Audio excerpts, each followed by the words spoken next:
Dr. Ryan here. I'm a board-certified specialist physician, and I thank you so much for joining me. It's our 68th episode in the OSCE series. We are addressing Clostridium perfringens in the context of food poisoning today. If you haven't yet subscribed to my channel, I strongly encourage you to smash that subscribe button. God bless you. So this is the typical illness script or case vignette that pertains to this particular topic.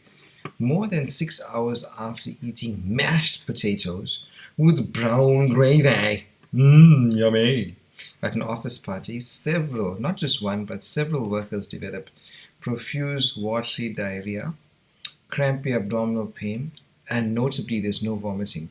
What is the diagnosis? Well, let's talk about Clostridium perfringens food poisoning, shall we? So key associations for Clostridium perfringens food poisoning includes number 1, watery diarrhea, number 2, crampy abdominal pain, number 3, history of having ingested brown gravy and meats, and ingestion of large inoculum or large amount of bacteria, which then forms toxins in the intestine, and symptoms occur later after ingestion. So it's actually the toxins which mediate the diarrhea and the symptoms. Yersinia enterocolytica diarrhea usually lasts much longer and can be associated with significant morbidity, including things like mesenteric adenitis and peritonitis and that. Diagnosis is from tissue or rather toxin assay of the stool, and treatment is supported with or without antidiarrheal agent if the patient has no fever and non-bloody stools. If the patient has fever and bloody stools, then that implies an infectious or inflammatory etiology and the predisposition to toxic megacolon and potential rupture and peritonitis.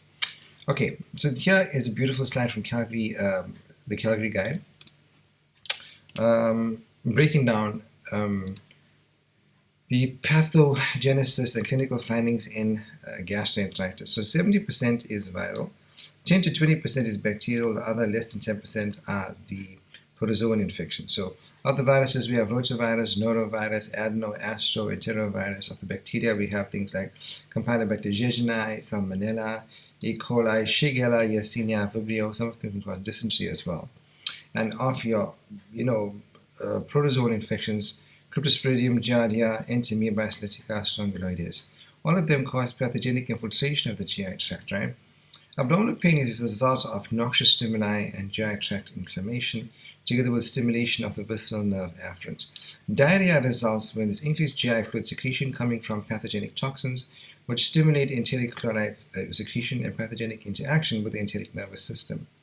Together with alteration of brush border activity and stricture, which impairs absorption of substances in the small intestine, osmotically active substance into the large bowel, and the capacity for water reabsorption in the large intestine is overwhelmed. Why do we get nausea and vomiting? Well, there's release of serotonin from the enterochromaffin cells, which activates the chemoreceptor trigger zone in the area postrema, stimulating the vomiting center, which is in the lateral reticular formation. Then we have the cardinal symptom of nausea and vomiting, diarrhea, and abdominal pain. So diarrhea is defined as increased frequency and decreased consistency of stool, typically the passage of more than 3 loose or watery stools per day.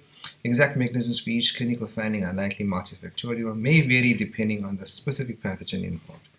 My friends, Philippians chapter 1 verses 9 through 11. This is a beautiful prayer from the Apostle Paul. He says, "This is my prayer for you, and this is also my prayer for you today, that your love." Quintessential, fundamental characteristic of a child of God is love. Your love may abound more and more in what? In knowledge and depth of insight, so that you may be able to discern what is best and remain pure and blameless until the return of Christ, being filled with the fruit of righteousness that comes from Christ, for the glory and honor of God.